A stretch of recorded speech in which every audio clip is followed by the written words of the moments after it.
Okay, yeah. Yes, because that's something I was interested to know.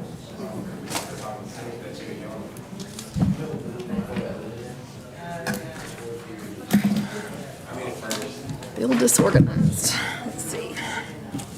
This goes here.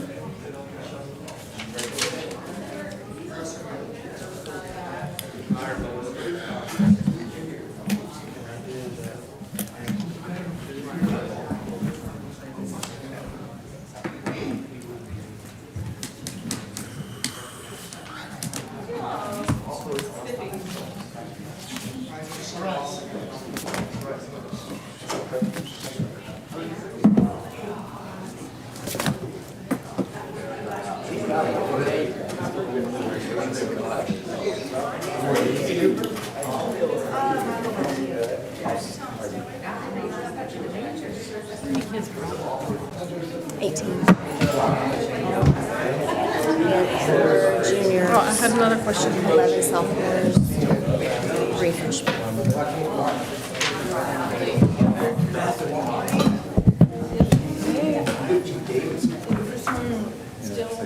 No. Yeah. Yeah, that team has got about a 10. No. I think we kind of added. Oh, no.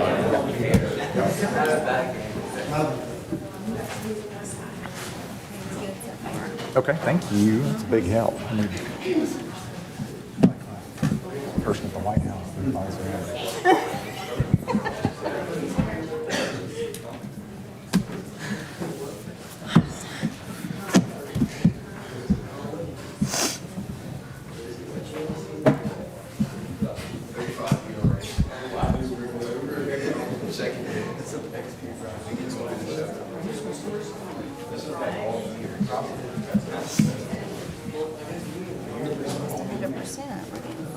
That's great.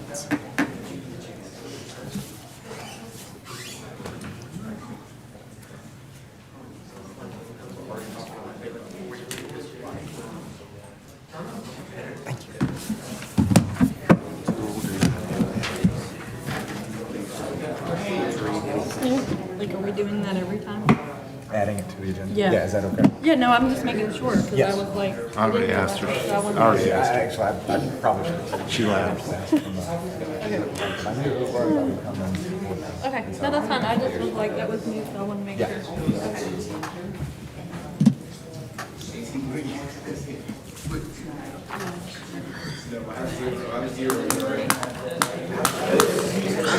Almost signed, which again, we still have a minute, but. No, that's good. I appreciate all the help. To wait until I got the final signed by 2 or 3 of y'all or whatever. And so it shows not just me operating with all the. Well, and then Summer remembered that it needed to be on board letterhead, so we prefer it. So the one that Laura is printing is, or signing is correct. Okay, great, It's yes. pretty much ready. We'll scan it. All those things, that would be great. Get a little smarter every year, well, I know. we'll be there by the time I know. I've been here 20 years. Okay.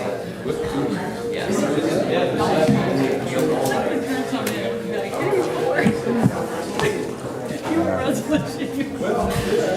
Need to make sure I don't turn into one about the trailer.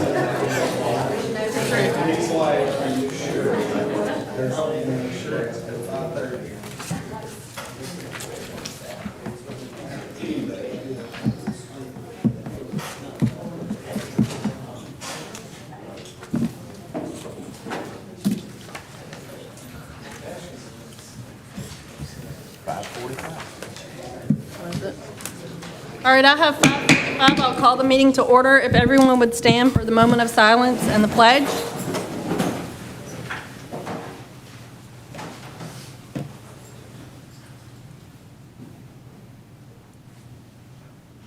If you face the flag. I pledge allegiance to the flag of the United States of America and to the republic for which it stands, one nation, under God, indivisible, with liberty and justice for all. Madam Recorder, if you call the roll, please. Chair Laura Harrison, Present. Vice Chair Jeremy Burnett, Here. Michelle Childs, Here. Keith Acton. Here. Deborah Thomas. Present. We do have a quorum. I'd like to welcome everyone to our September business meeting. Dr. Horrell, will you please lead us through our agenda? I will. The first item on the agenda is the opportunity for public comment. Is there anyone from the public that would like to speak? Hearing none, next item. Next item is our reports section, starting with the legislative liaison update. Ms. Childs? I do not have an update. However, at the end, we will be speaking about resolutions. Thank you, Ms. Childs. Dr. Horrell? All right, the next item on the agenda is the superintendent's report, and we have a very distinguished and honored and unbelievable group of young men here today, and at least one of their coaches, and with the board's permission, I'm going to switch the angle here on the live stream and step down and address them, if that's okay. I know it's okay because the board loves doing this. I happen to know, so. The best part of the Thank you.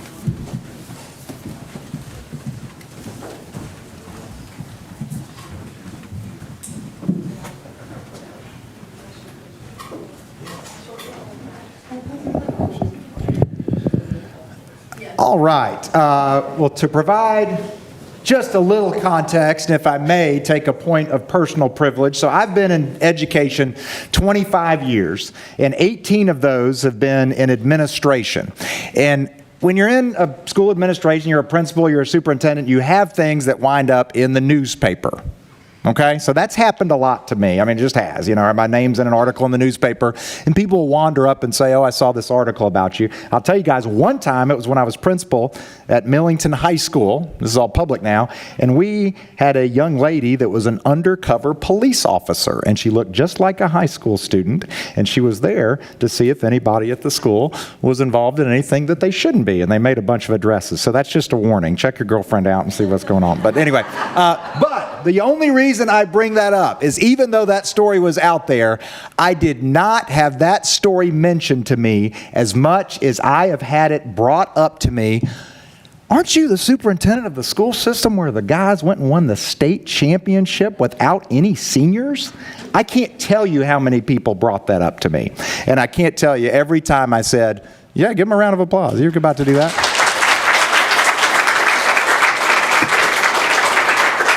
And every time I did, every time somebody said that to me, I said, yes, I am, and I'm proud to be. It's an unbelievable team. It's an unbelievable accomplishment. And usually they would go on and share their own stories, sometimes about how they almost won a state championship or their brother maybe won one. But I mean, it's what you get out of that. My brother was a football player at Germantown High School. He was a state runner-up.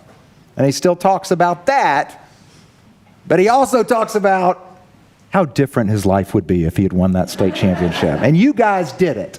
And the amazing thing is, I know Ms. Martin and Coach Godwin and your coaches and your parents, and certainly everybody, for a lot of you, you started this journey when you were in middle school. And in a lot of ways, you made a commitment to a school that really, I mean, not really, it wasn't built out.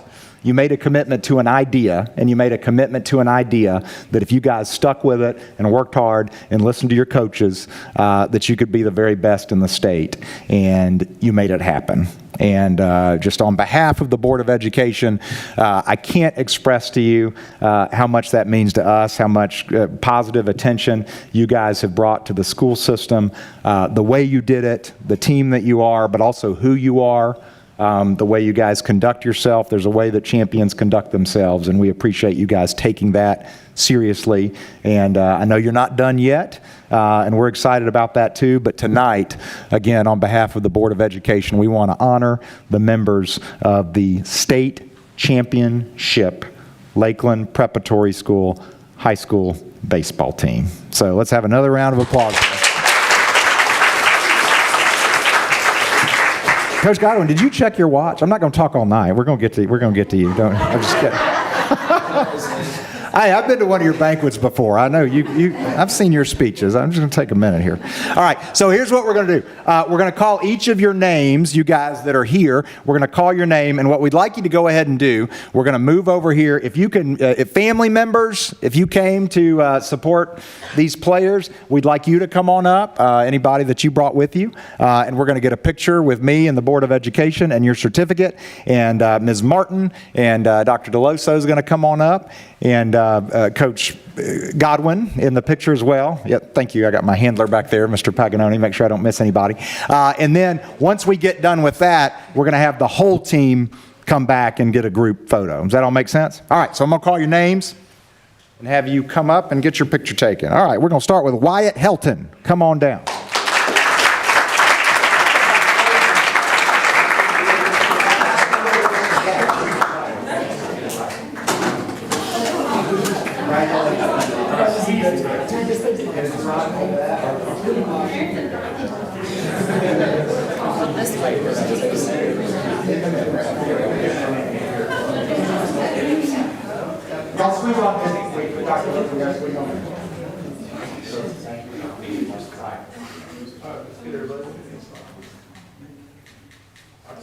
Thank you. And everybody else hold your position for the players.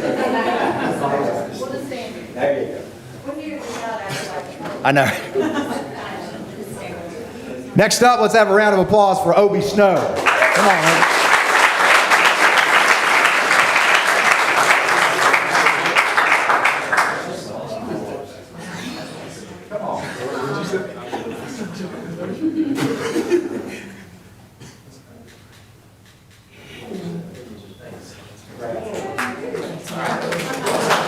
Oh, I started clapping. My bad. Next up, Mason Sanders. Come on down.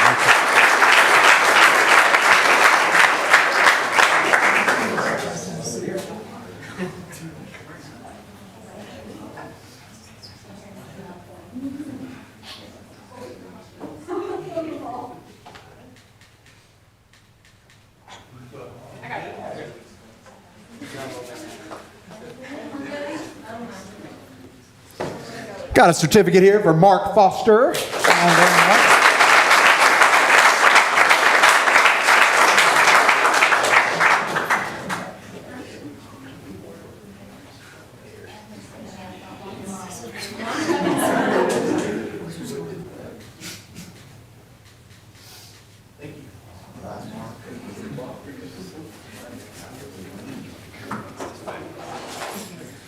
All right, I think we got one of two in this last name category. Emerson Peeler, you're here, right?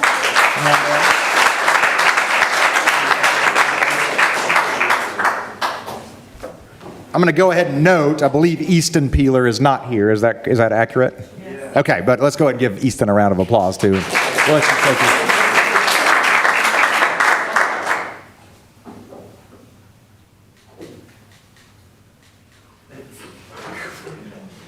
Everybody's so busy. I appreciate those of you that can come coming. You want to give that to him?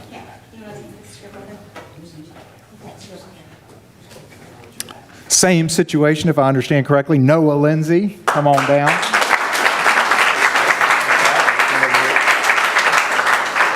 Then we've got Levi's certificate. You can even hold it if you want to. Or...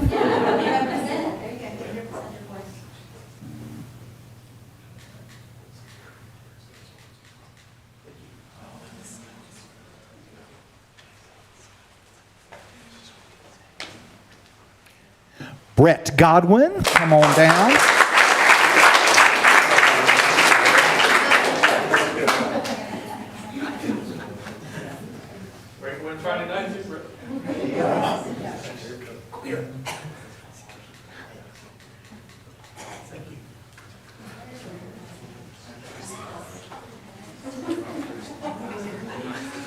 I brought up Millington earlier, and half you guys were like, yeah, we beat them the other night. So, all right, next up, TJ Looney.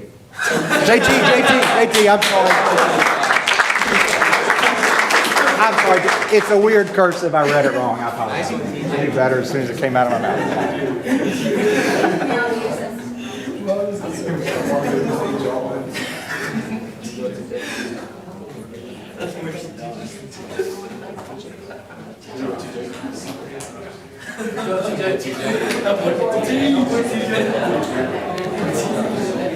All right, next up, Jack McDaniel, come on down. Hey, Jack. Oh, you're here for Jack. Why don't you come up here?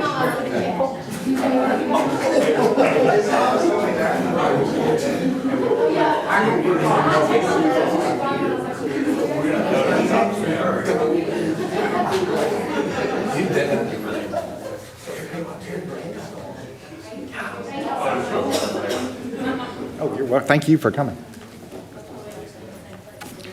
Cooper Rushing, you're up.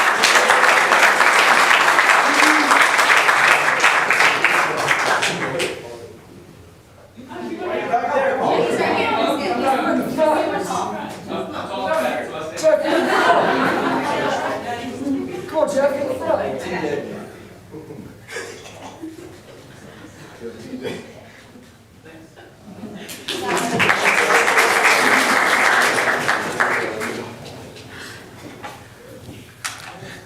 Next up, Colton Fortner.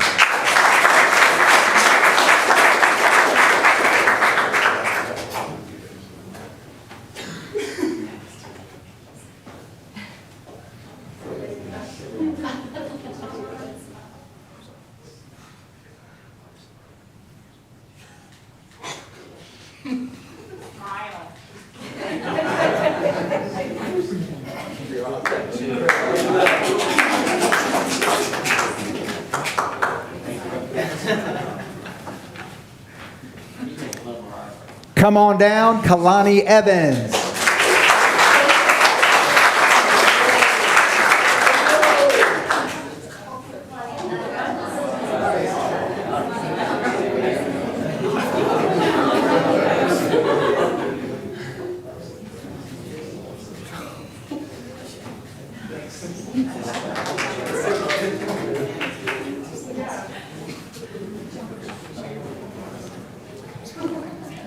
It's your turn, Bryce Thomas. Come on.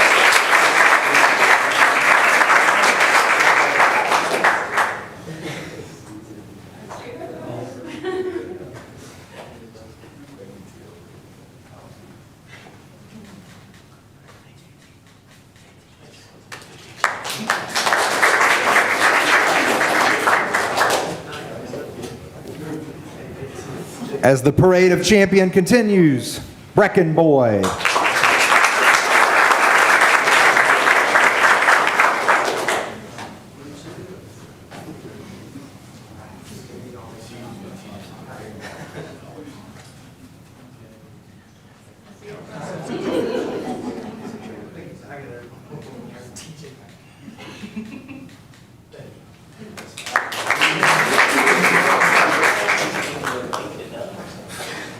And then finally, before we do the group photo, also want to recognize the coaches of this amazing achievement, and we're going to, the guy that's here, that's been here from the very beginning of Lakeland Middle Preparatory School and now Lakeland Preparatory School, and believed in this team and believed that if he had the right players and they stuck with it, that it was possible to win a state championship. And you've got to have somebody with that dream to usher the team through. So on behalf of a grateful Board of Education and school system coach, we want to present you with this pin that is a recognition of state achievement.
Get everybody hold up at number one. Awesome. All right.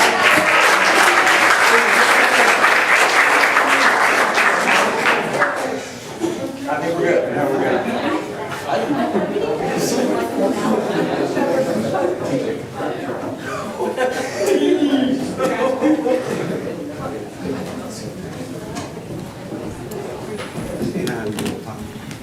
Oh, buddy.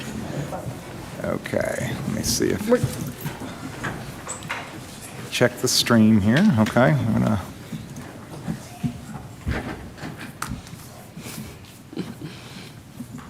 Give me just 1 second. Madam Chair, may I speak for a moment while he's trying to dial us back in? Yes, you can have a point of privilege. Okay. I just wanted to reiterate what Dr. Horrell said. I think our secret weapon was that we were underestimated. Nobody really had us on their radar, but now we are. Now we're a target, Coach. I want to thank the coaches for all of their hard work, all their time with the boys, and I want to reiterate what I told you, I think, in Nashville, Dr. Horrell, which was we were there for a week. These young men were the greatest representatives of this school and this community. I know we've all been parts of organizations before where you've got some yahoos who go out and mess things up, and these guys were gentlemen and were good citizens and good representatives of what sports and good sportsmanship are about, and I just wanted to have that on the record because I'm super proud of you as a school board member and super proud of you as your substitute mama, too, and your real mama. And I just wanted to say that. So congratulations again. I'm just so proud of you, and it's something that nobody can ever take from you. You will always be a state champ. Let's hear it one more time.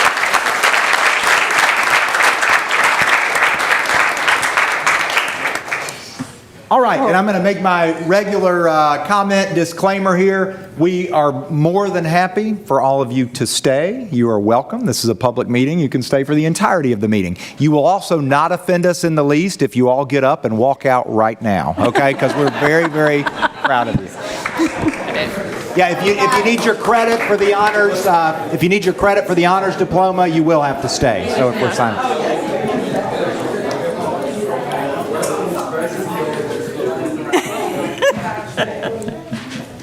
And as they're walking out, I neglected to do this. I also want to thank Coach Benjamin and Coach Gore. Yes. They are not here, but obviously a huge part of this accomplishment. So Yes. we will deliver their pins to them in person.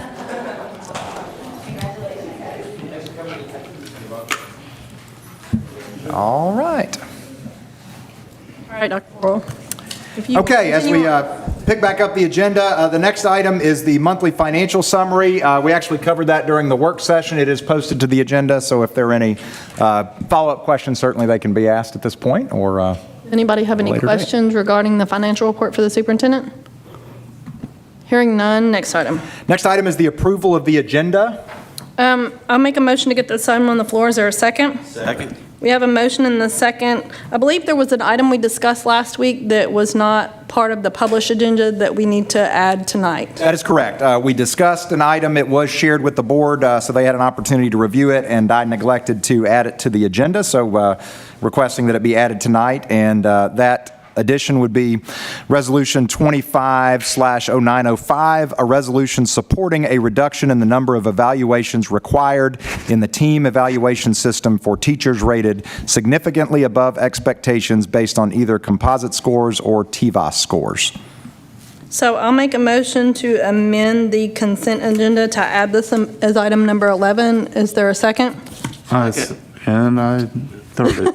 We have a motion and a second. All in favor of amending the agenda to add the resolution that Dr. Horrell named? I'm not going to go and read it again. The Dr. Horrell named it as number 11 on the consent agenda, say aye. Aye. Any opposed? Motion passes. We are now on the amended agenda. Is there any items anybody wishes to remove from the consent agenda to the discussion action items, or any items anybody would like to add to the discussion action items on the agenda? Madam Chair, I'd like to add under number 5 under discussion action item to be now number 12 under the consent agenda. So there's a motion to move number 5 from discussion action to number 12 on the consent agenda. Is there a second? Second. We have a motion and a second. All in favor of moving it, say aye. Aye. Any opposed? So item number 5 is now item number 12 on the consent agenda. Are there any more items anybody wishes to add, remove, amend to the agenda? All right, we are on the amended agenda. All in favor of approving the amended agenda, say aye. Aye. Any opposed? Motion passes. The agenda is approved. Goodness, that's a mouthful.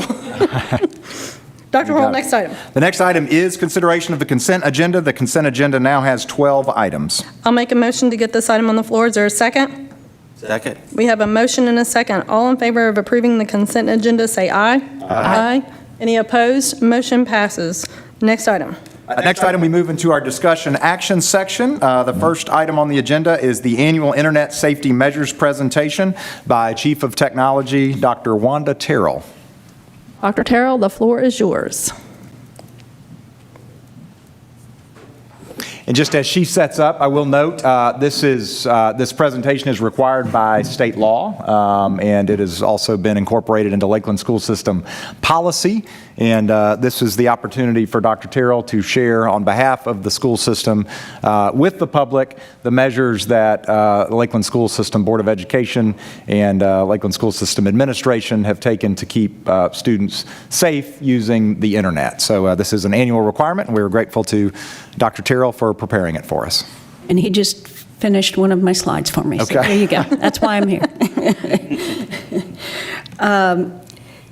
Just a few things that we do regarding internet safety measures. Our board policy requires that we control access by students to inappropriate matter on the internet and the World Wide Web. Also that we keep students safe while they're using electronic mail, chat rooms, and other forms of direct electronic communication. Preventing unauthorized access, including hacking and other unlawful activities by students online, unauthorized disclosure, use, and dissemination of personal information regarding students, and finally, restricting students' access to material that is harmful to them. So that is our policy, and we get to make that reality. Some of the ways that we do that, we really take the approach of digital safety being a partner to physical safety. We put a lot of attention into keeping our students safe at school. We also pay a lot of attention to keeping them safe online. It's more challenging to me because it's 24/7, 365, wherever they are. But we have a lot of measures that we've put in place to keep them safe from the bad actors that are out there trying to get at their identity. Certainly, educational institutions hold a lot of secure data, and school districts across the country have become primary targets. One of the things that we do is we try to mitigate our risk. We will probably never get rid of all the risk, but we certainly do what we can and balance that with the needs of the instructional environment. A core approach to our internet safety structure is what we call the walled garden. It compares kind of how we limit people coming into our school buildings. So we want to limit what comes into our digital environment. We want to limit what goes out of that environment. But we also want to have the capability to adjust that as needed. And we do that by putting students in certain groups and allowing certain groups to have access to things that other groups don't. And sometimes we do that by grade level, sometimes we do that by school. We can do it down to the class that the students are enrolled in, and we can even make custom groups as needed. Dr. Terrell, I think the slide didn't advance. Oops. It's because I'm doing two things at the same time. Okay, I'll go to the next one. Some of the software that we use to contribute to this safe environment is our Google Workspace for Education Plus licenses, which add a good bit of extra security. Currently, our network on campus is provided by Educational Networks of America / Zayo for Education. They keep kind of changing their name a little bit. But we have some internet filtering on campus with that. We also subscribe to Lightspeed Filter, which filters the student Chromebooks, whether they're on campus or off campus. and it keeps a comprehensive logs so that we're able to monitor that activity. We also use another feature of Lightspeed called Alert, which provides us more the instructional technology facilitators get alerts when content on the Chromebook may be considered bullying or possibly explicit material or harmful or objectionable content, so that we have the ability to investigate that and address it if needed. Our teachers use Lightspeed Classroom, which gives them control of the digital environment in their classroom. They can limit students to certain websites while they're in that classroom, and they can also keep track of what the students are doing when the teacher's back is turned. It tracks that activity. We also use a service called Bark, which is particularly useful for audio and video.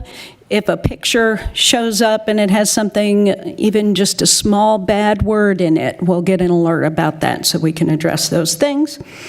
CrowdStrike is free for us this year. This is our second year with CrowdStrike. This is on staff devices as a part of a Homeland Security grant, Department of Homeland Security grant. And it's our endpoint protection for teacher devices and for our servers. And finally, we utilize what's called the Student Data Privacy Consortium, which makes it a whole lot easier for us to get student data privacy agreements with the various vendors that we use. And so we've been making use of that. So students are limited in a variety of ways. The Chromebooks are configured so that they can only use their Lakeland Google account. Their Google Drives are set up so that they can't share outside of the Lakeland school system domain. And they can share with their teachers, and various grade levels have additional things that they can do. We do not allow students to publish Google files to the internet, but student work can be shared by the school and by the teacher if the appropriate release has been signed by the parent. We don't have to use Google Meet as much as we did there for a while, but we do have that ability if it's needed. Google Chat is disabled for students, but middle school students and high school students have the ability to message their teachers inside of Schoology, as well as utilize Parent Square. Students cannot participate in online forums and communities. That is part of what we look at in our walled garden. We don't want to have any violation of FERPA with private information there being exposed. For elementary and middle school students, they do not have access to Gmail. So even though they have what looks like a Gmail address, they don't have access to Gmail. We have some websites in Lightspeed Filter that we only allow for middle school and elementary. We find that the high schoolers don't need, ABC, right? They may want to get on it to relax a little bit, but elementary students do not have access to Student Square. That's one of the choices that was made at LES, but our middle schoolers do have access to Student Square, the student version of Parent Square. We do have the ability, when needed, to apply what we call digital restriction, which can either be done as a behavioral consequence or even by the request of a parent, if they want the student just to access the curricular material, the things that are needed for class, and not get distracted by the world of the internet. Digital restriction is our construct for that. High school students. So high school students do have Gmail. We keep expanding the list of things that we find that they need to communicate with. One of the big things we did this year was add almost 1,000 college domains to that so that they can email back and forth with those people, even though we do encourage them to use that the personal connections when they make those accounts so that they have access to that after they leave Lakeland. We do have the ability, when needed, to add additional email addresses. We have found that some teachers encourage the use of email, some encourage the use of Schoology messaging, some use Parent Square, but there's a variety there for the teachers and the students to use. There have been some things that we've given some students access to with additional parental permission that maybe we don't have data privacy agreements for. Parent Square has been very helpful in that realm. We've been able to push out parental permission slips and get that done in a digital way. And I'd like to add that if teachers do come across a website that's blocked that they feel they need, all they have to do is ask and we review it, and if it happens to be miscategorized, we can recategorize it so that it can be used.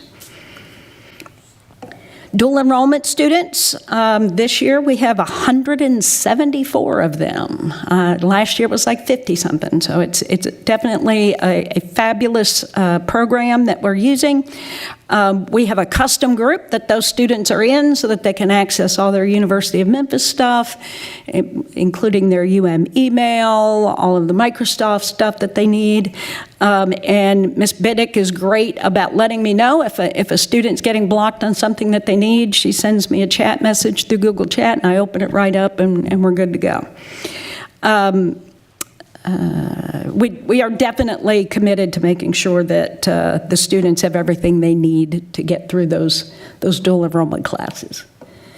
We do have to protect that student data. Staff are trained annually on FERPA.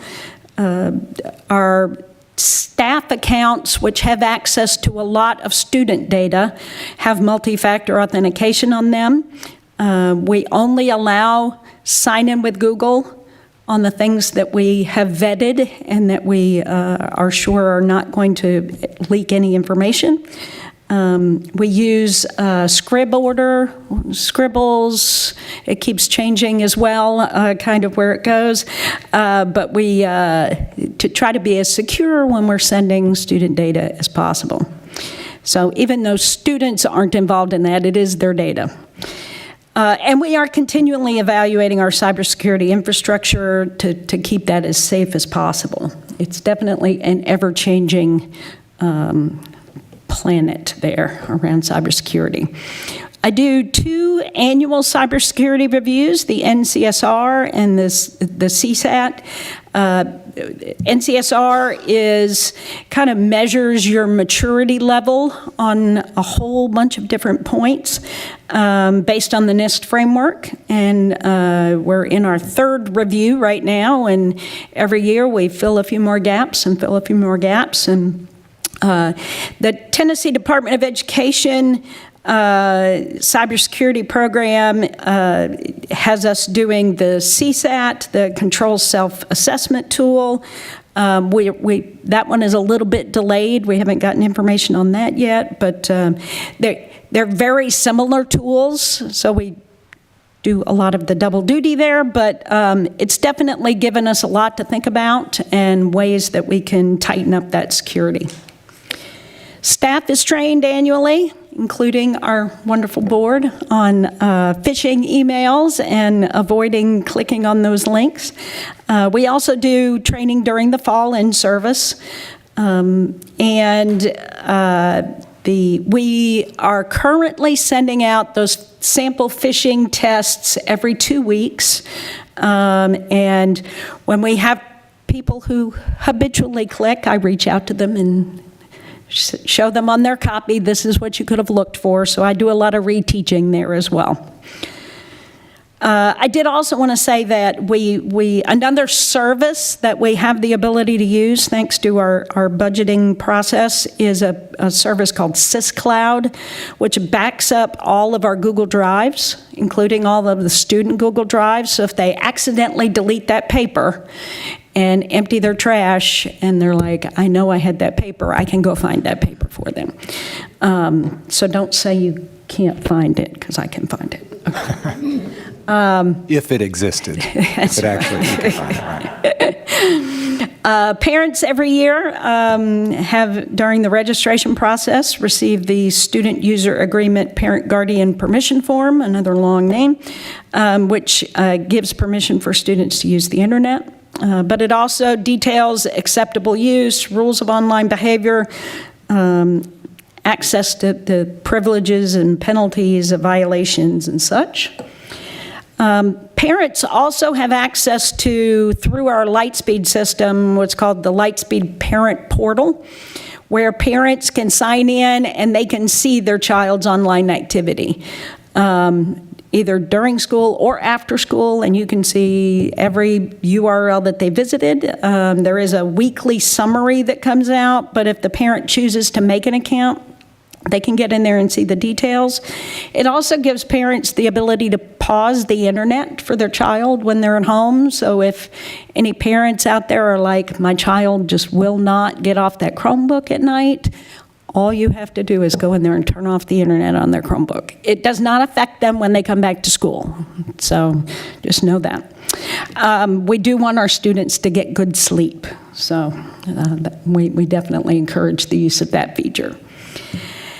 Anyone can report violations of these internet safety measures. So if it's a student that wants to tell on another student, we take those.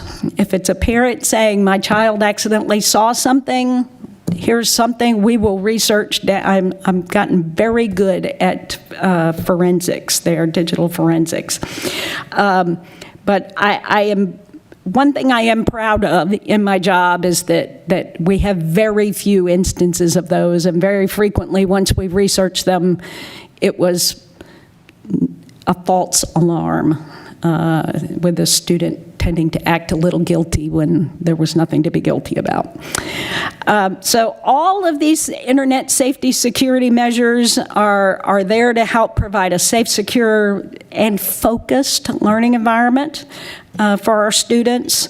We are constantly reviewing those logs, reviewing the configurations, adjusting when our very creative students find ways around things. And we know that the internet changes every second, and so we just try to be as proactive as possible and keep all of our students and their data safe. And that is what I have. So I'm available to answer any questions now or anytime, but, and that's it. Thank you, Dr. Terrell. Does the board have any questions? So I'll start with Ms. Childs and we'll go down the line. When you mentioned we have 170 dual enrollment students, is that individual, is that separate 170 students, or is it like my son, he's in 2 dual enrollment classes? 174 different students. There are going to be multiple enrollments for some of them, but I have 174 students in that group in my Lightspeed filter. 174 individual students that are taking 1 or more dual enrollment classes. Yep. So that's like almost 50% of our 11th and 12th graders who are the only ones who are eligible. That's remarkable. Is that like a... I don't have a comparison to another district, but when I counted the number, I'm like, let me double check that. Yeah, that's and remarkable. I pulled another report from Skyward because I want to make sure that they're all in there. I was like, wow. Yeah, and that doesn't count like the 9th through 12th who are also AP students. This is just dual enrollment. Yeah, I would just ask Dr. Horrell, at some point, it's not like urgent, but if you could get the board comparable numbers, if that's like an average that a school has that many, and then also like how many students are in AP classes. It'd just be interesting to me, like point of reference, because again, we're all new to the high school game. This is our first year having, or even in multiple dual enrollment classes. Yeah. Thank you. Mr. Burnett? Dr. Terrell, thank you for coming. You know I always have a couple of questions for you. I love it. One of them is I'm going to age myself when I give this analogy, which I think you might appreciate it. With the Lightspeed alert and monitoring the content, I go back to my days of when Flash first came out, and you couldn't really mine inside that app, even though it was a web app. It was hard to do that in those early days. What's your comfort level with some of those publishers apps that we use, both for Ms. Child's dual enrollment comment, as well as any of the other content products that we've approved in regular curriculum? how comfortable are you that we're actively being able to, or that system's actively able to go in there and monitor that and look for that? Very confident. I'll never say it's 100%. The various tools that we have kind of layered in, each one of them kind of has better things. One of the reasons why we keep BARC, even though we've got more detail from the other services, is that it's really good on catching anything that might have gotten through. The settings in Lightspeed are fabulous. Maybe I have to do a lot of massaging to make sure that certain things are available, but the ability of the product to be able to do that allows us to have the environment that we have. I don't have access to the curriculum and stuff like the dual enrollment classes are, but any content that shows in their Chrome browser gets logged and gets filtered. So if something did happen to come through, we would get those alerts. We get an alert if they type a bad word in a Google Doc. So, yeah. I probably only have two more. And then I know you made the comment about adding all of those institutions for the Gmail. Is it a thought, and just thinking out loud, which is dangerous, to just add .edu is open for, because we know that .edus are, you have to be a qualified educational institution that's regionally accredited or nationally accredited by COE to even have a .edu. The way that the Google, the Gmail compliance setup is inside of the admin console is give us the domains. And so Ms. Biddick, she was fabulous. I said, if you give me the domains, I'll add them. And she gave me this spreadsheet that had all of them. And within 5 minutes, we had 1,000 of the colleges. And if she has come across a few here and there that weren't on that list, and she emails me and I put it right on the list. So it's worked well. Said you had another? Actually, you already answered that one. Okay. In responding to your first one, you answered my third one. Thank you. Okay, you're welcome. Mr. Acton, Ms. Thomas? I think you already answered my question. My question was going to be, I know when they're using the Common App, that has to talk to Naviance, right? And so my question was going to be about institutions. If there happens to be one that's not on the list, you said Ms. Biddick can immediately let you know and you can immediately add it. So that was all I needed to know, because as we're finding out at my house, there are a lot of colleges and universities out there, and some of them you may never have heard of. So I just wanted to make sure and put that message out to parents too. If you're in the Common App, if you're in the Common App and you need to be able to get it to talk to Naviance, just let Ms. Martin or Ms. Biddick know, and they'll get that opened up for you through Dr. Terrell. Absolutely. Making sure. Okay, I had two questions. One was about, I know you mentioned dual enrollment and having those approvals. I know some of our AP classes have their specific websites too. Do they have their own grouping to where they can all be approved as one, or is that most of them don't need anything beyond what we already have in our domain. We do have a few extras, like the third and fourth year marketing students are utilizing Canva. We don't use Canva with all the other students, but so I have those in a group so that they have access to that. Our film and video students are using various Adobe products, and so they need that extra access. Our third and fourth year art students are doing some things with Adobe. So I have a variety of different groups layered in there, but it's easy if something did come up. If it's something that's not harmful to the high school, I add it for the high school.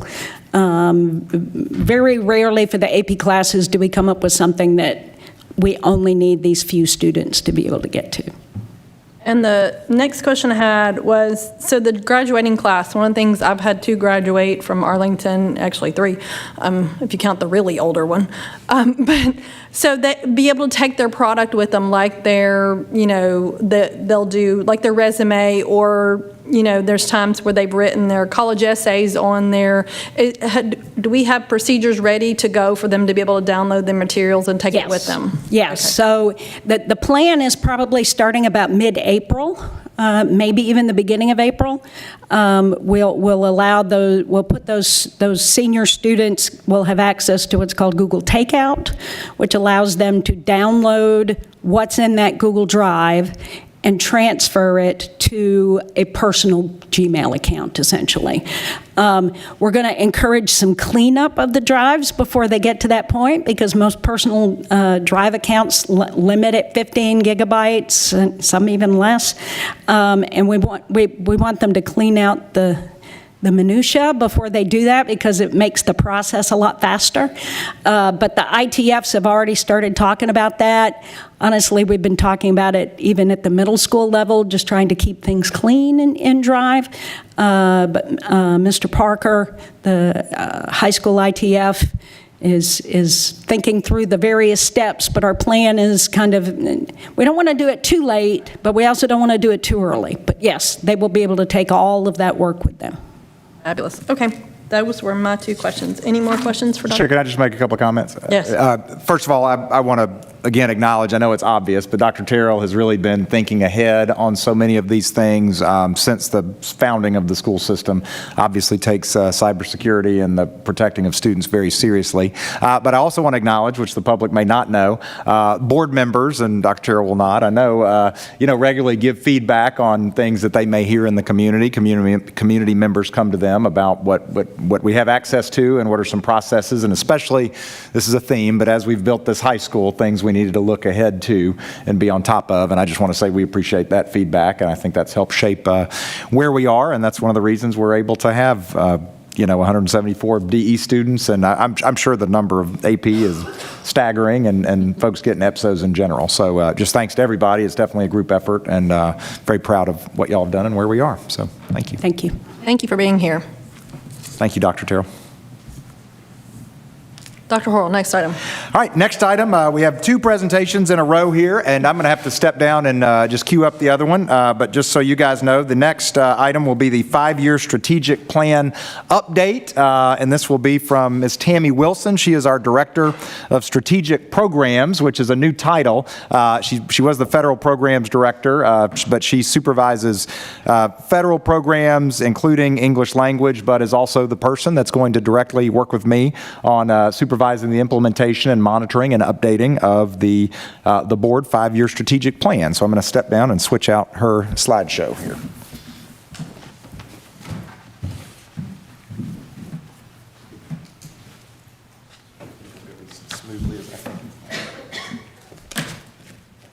All this talk about technology and I show up with paper. Actually, I'm a fan of doing that. I've been there where it doesn't work and I need a paper copy. Yep. I've done Yes, it plenty of ma'am. times. That is why we have paper.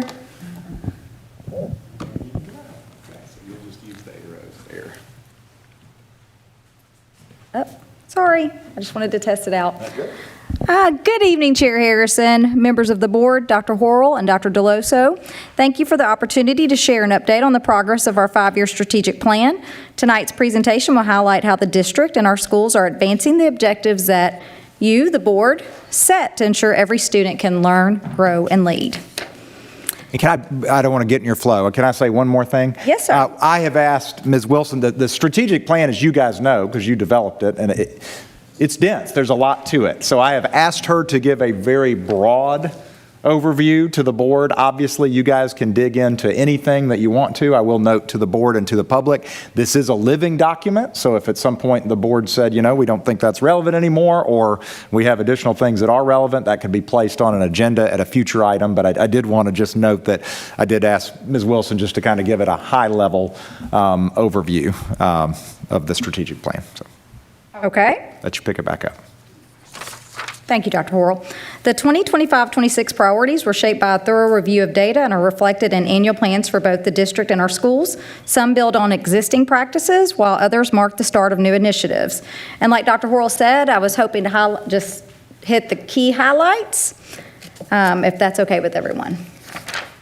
So we will start with broad goal 1, enhance academic excellence. Sorry, my right hand and my left hand clicking are, that's a Want new. me to click for you? I can do that if you want me to. Can you click for me, Yeah. Dr. Horrell? Can you take this? Thank you, thank you. Okay. A key focus of Objective 1.1 is supporting the implementation of high-quality instructional materials. Instructional teams will conduct classroom observations to evaluate the effective use of curriculum and provide actionable feedback to teachers. This strategy was implemented to support math instruction in the 24-25 school year and will be expanded this year to include additional content areas. We will also conduct ongoing curriculum audits using a variety of input, including feedback gathered from parent surveys and our community feedback nights. Our most recent survey indicates that 84% of stakeholders agree the district provides rigorous, well-rounded programs, a slight increase from the previous year. Our goal with Objective 1.1 is to continue to build on that stakeholder confidence. Objective 1.2 expands access to advanced coursework and CTE programs. As you just heard, we have 174 students taking dual enrollment courses. This kind of explains where that opportunity comes from. This year alone, we have added 9 AP courses, 5 dual enrollment, 6 honors, 3 statewide dual credit, and the Level 4 work-based learning course in 5 of our 6 CTE programs. Survey results show that 89% of stakeholders agree teachers are dedicated to student academic growth and development. We believe continued investment in our educators is one way to increase confidence in this area. The instructional coach model, which includes a total of 10 instructional coaches and 10 teacher mentors, provides leadership opportunities for teachers and creates more ways for them to learn from one another. We are also committed to providing professional development at the local, state, and national level. In Objective 1.4, our work emphasizes using data to support students' learning needs. In our most recent survey, 82% of parents agreed students have access to the resources and interventions they need to address their individual learning needs, nearly a 5-point increase from the previous year. A couple of ways we are continuing that progress are expanding the data studio and revising our PLC structures. This year's addition of the Director of Instruction for grades 9 through 12 has significantly increased our ability to support PLC teams and planning for all grade levels.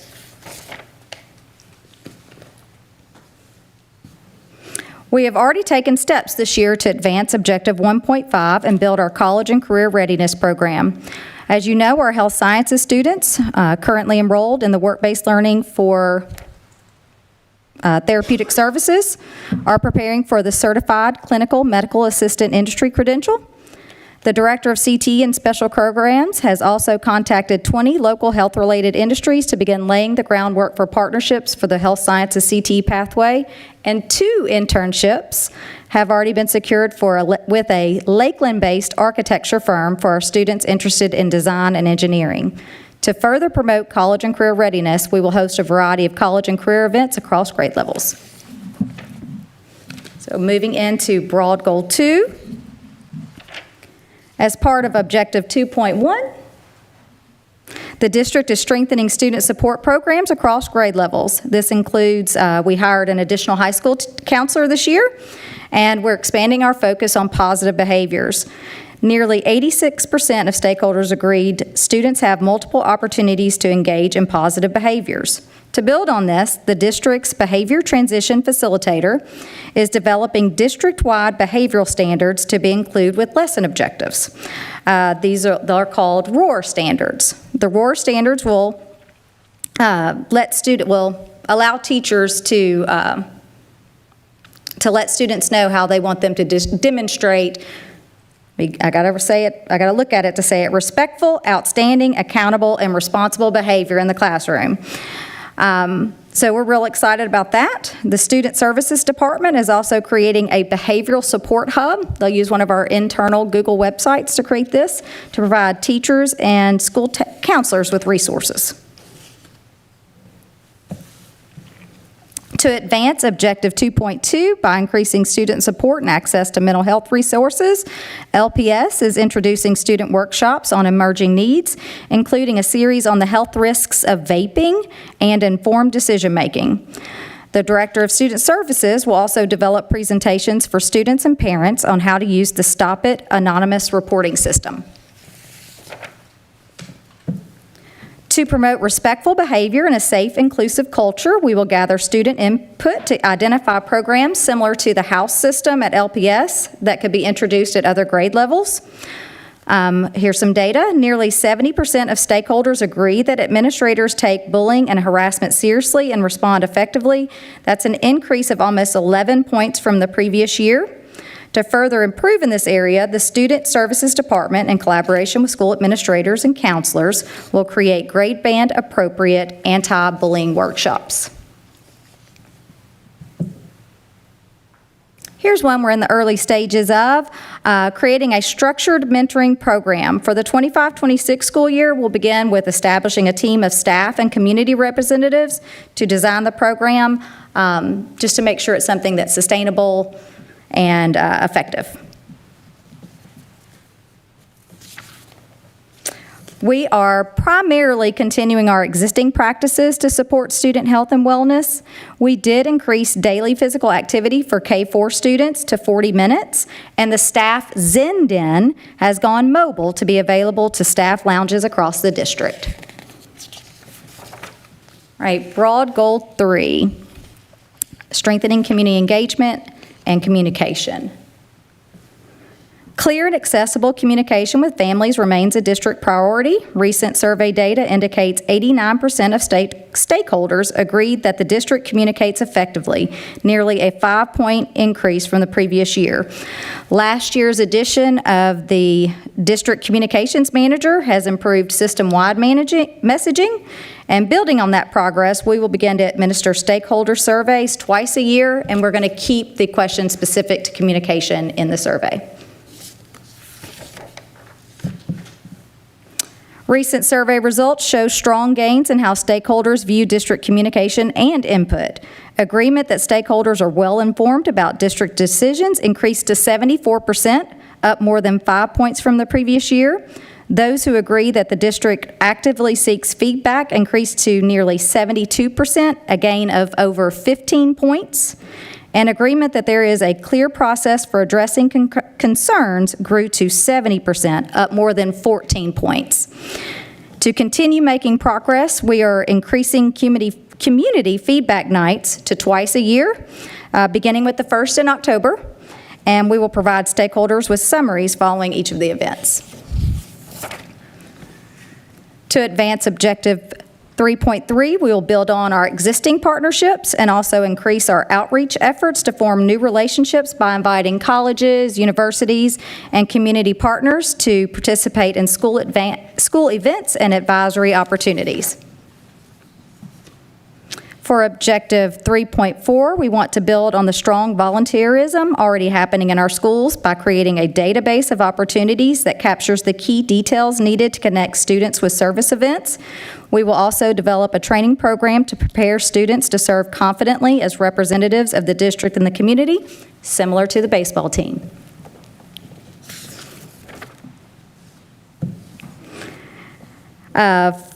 For Objective 3.5, the district will review existing student ambassador programs and make updates as needed to ensure those programs continue to grow and serve students well. Broad goal 4. Stakeholder confidence in our facilities is strong. I don't know if this can get better, but I wrote in here we're going to try. With nearly 96% agreeing that our facilities are well maintained and conducive to learning, an increase of almost 7 points over the previous year. To ensure we maintain or even improve this standard, the superintendent and CFO are compiling a facilities list for review at the board retreat in November. Stakeholder feedback shows greater agreement that the district makes thoughtful decisions about facility improvements at nearly 76%, an increase of more than 6 points from the previous year. Over 90% also agree our facilities support a wide range of activities. To support the next steps in facilities planning, the superintendent will recommend an ad hoc committee to the board. Stakeholder feedback shows continued support for technology integration, with 89% agreeing the district supports innovative teaching methods and classroom technology. To support this objective, our instructional technology facilitators will provide ongoing training and support for teachers.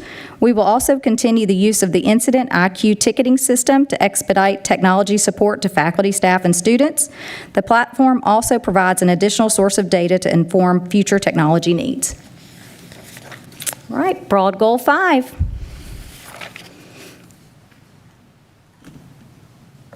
As mentioned, with objective 4.3, 89% of stakeholders agree the district supports innovative teaching and technology. To build on that, we are establishing an innovation team that will guide how we explore and implement future practices and technologies. Objective 5.2 is an exciting initiative to give students the chance to design and lead their own projects, with support from the district. While the Innovation Fund will not be established until the 2026-27 budget, we will begin designing the program expectations now, and once it's underway, we will highlight student accomplishments and showcase student work. The district is committed to creating clear processes and support transitions from elementary to middle to high school with meaningful experiences at each stage. We will collect feedback from students and parents to guide improvements and review our structures to make adjustments where needed. All right, so tonight's update on the 5-year strategic plan is part of the progress towards Objective 5.4. It reflects the work of a team of district leaders, our school principals, Dr. DeLoso and Dr. Horrell. Moving forward, these updates will be provided twice a year, with the next one coming in the spring. So this concludes tonight's presentation. I want to thank you specifically for developing a plan that guides our work and creates opportunities for all faculty, staff, and students to learn, grow, and lead. And I'm happy to take any questions. Board members, does anyone have any questions? Ms. Childs. Yeah, so I guess it's more of a comment. I emailed Dr. Horrell earlier today, and I'd like to have it on our agenda next month, just so we have time that as board members, we can give feedback to it, if that's, Yeah, I look forward to it. Any other comments? One thing that, can you, or Dr. Horrell, can y'all email us like the percentage trends? I know I was trying to catch all the trends growth. This one went up, this one went up. Can you email those to us so we can see how, Absolutely. which categories grew? I'd love to see that too. I can. You'd like them aligned to the when you talked strategic about plan? like this one went up 7%, this one to whichever ones you were talking about, that would be great. Just Yes, so I ma'am. could see that visually, it'd be wonderful. And if I may, Ms. Harrison, I want to acknowledge Deborah Thomas, who the last 2 times that we've done these surveys, she helps us aggregate the data and put it into themes, and makes it very easy to compare year after year. So that was a board-approved, her board-appointed position, and appreciate her taking that work seriously. So thank you. You're welcome. Thank you. And thank you for the team's work. I know there have been many community feedbacks. I know there's a lot of work that goes into this on a regular basis. So thank you for all y'all are doing to bring this forward. It really helps us basically guide the vision of where we're going so that everybody understands and we're on the same path. Yep. So, all right. No more questions. Thank you so much for being here. Thank you. Thank you, Ms. Wilson. All right, Dr. Horrell, next item. The next item is a discussion on the preliminary legislative agenda. So we approved we approved resolutions, and did we not already approve our? Let me make, if I may, Yes, go ahead. if I can, I'll just make the distinction here. We're actually way ahead on this. So this Okay. is one just to introduce the concept. There's a couple of deadlines. One is to get, and it's September 16th, Ms. Childs, is that right? That's to get our resolutions to TSBA so they can go through the process of either being approved or adopted by the TSBA General Assembly and then promoted to the Legislative Assembly. But there's a second thing where we actually update our legislative agenda. I have sent that to you. We're way ahead of schedule on that, but we just like to introduce the concept. There's not, unless Ms. Childs has something specific she'd like to say or have, We just, if you would review what I sent you last week and give your feedback to me, a lot of things carry through. Unfortunately, there are things we're always kind of working on and pushing for, but there may be new things that are, they're more general than the resolutions, which tend to be specific. So this will come back on our October agenda for official approval, or do we have to take action? No, it's really not until, what would we decide? It's on the annual agenda, not till, February? I'm not even sure, but I mean, I think it would probably be good if we did it like maybe by November, because we do usually try to have the legislators visit in December. But yeah, I myself even got confused last week, and I was like, wait a minute, were we supposed to already do this? And I was trying to come back to it, and anyway, so, but yes, we are way ahead. And of course, some of the things that will form this will be the resolutions that we all approved tonight to make sure that those are reflected. But yeah, I don't know, what do you I think? think Like this is maybe one of those November? that snuck up on us one year, so we added it well in advance on the confused annual us. agenda. This board's good about their annual agenda, and it helps us keep us all straight. So I think I think November would probably be an appropriate Yeah. time to finalize it. Okay, so if you could make sure it comes back on our November agenda for a formal approval by the board of our legislative agenda, and if there's any items that are missing from your review or that you would like to see specific items, please send, and we'll add that to the legislative agenda so that we can approve it officially or reaffirm it or whatever the appropriate term is in November. Right.